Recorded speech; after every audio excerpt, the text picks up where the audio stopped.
and I'll catch you in the next one. Peace out.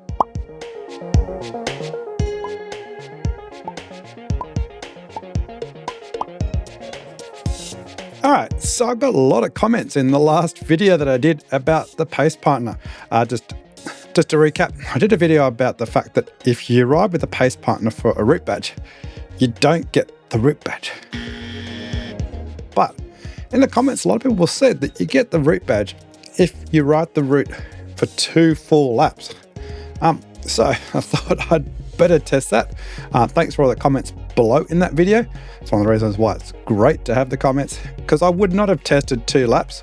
I haven't been trying to get the short routes. I've been doing the routes that take 1 hour. So what I did is I went back and I did some other shorter routes and confirmed, yes, you do actually get the route badge if you do 2 complete laps. So ensure that this is definitely what you do. You can't just join in for 1/4 or 3/4 of the lap. You can't join just after the start banner. You have to make sure you join before the start banner, do a complete lap, and then do another lap again. Which, to be honest, if you're doing badge hunting, this is the stupidest way to do the route badge hunting.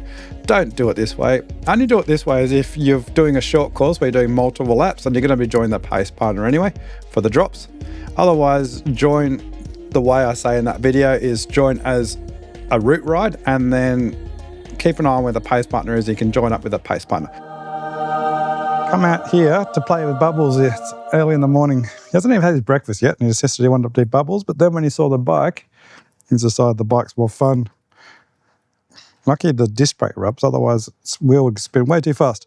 The reason why we're out here filming is because Ethan's going to try and drop the bike on his head, is because in the last video that I made while I'm editing this one, regarding the regarding the pace partner not giving you the route badge, Julius has made a really good point. I'll put it on the screen, and you also can read the comment in the previous video saying the biggest, the way the bot is shown on the map is annoying. If you select the bot, it shows your position on the map, which is hard to interpret, which is very true, especially when you're doing routes where the bot can go over the same part of the route a couple of times. It doesn't tell you the direction of the bot's pointing either. So what would be good is if it's got displays an ETA to the start and finish of the route. Won't be perfect because of course the bot will go faster and slower depending on who it's drafting, but that would be a really good idea because you know within a couple of plus or minus a couple of minutes. That way you can get ready for it. That's perfect. And then of course the second issue is the 100 riders display issue, which I've spoken about in other videos.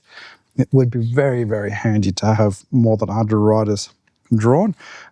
Even if you don't have the 100 riders, at least show the pace partners. All of the pace partners get drawn on the map regardless. No, no, no, no, no, that will chop your fingers off. No, no, no. 100, you're going to get your fingers chopped off if you do that. Yeah, bubbles. Lucky I cleaned the train, but you can't put your fingers in that. That will be very dangerous. So before he cuts his fingers off, so yeah, having all the pace partners drawn, because even if you're within a couple 100 meters, there's a lot of people following the pace partner, it won't display the pace partner. Yeah, it might show on the map, I think, but won't display it on the. You can't see the pace partner. All right, Ethan, let's see if it distracts you with Bubbles before you lose your fingers. Anyway, so back to the main video. Now, remember this is for version 1.106.0. I think I said it right, 1.106.0 for Zwift, but this can change at any stage. I decided also quickly while I was there to try and do a hack, which I've been thinking about for a while. So that's where you join a route badge ride from the page. You don't join a pace partner, but you look to see where the pace partner is on the course.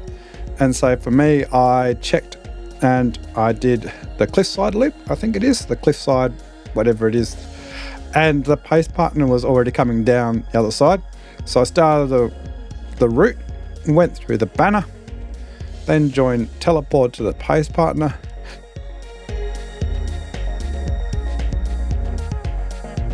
And, that was a mosquito. And I can report that you don't get the root badge, unfortunately.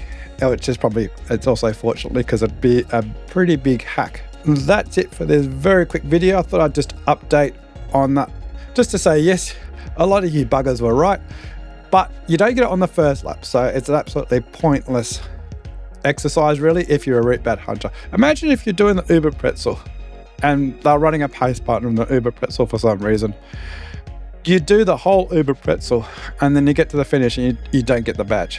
I mean, that would be enough for me to pick up my keyboard and just chuck it out the window, wouldn't it? It'd be gone. So do all that YouTube things, hit the like and subscribe, except almost at 888 subscribers. And in my wife's culture, 888's extremely lucky. So if I'm at 888, don't hit that subscribe button, wait until it jumps up from some other idiot hitting subscribe, and then hit that subscribe button. Anyway, I've got to go. My son's got a swim class, so peace out. All right. Well, here you go, some banana. Bubble. Yeah, banana? Okay, Dad will have the banana. Wait for that bite doesn't fall on your head. Here you go. Banana. Yummy. Good boy. You got a bit of banana hanging from your mouth. Okay.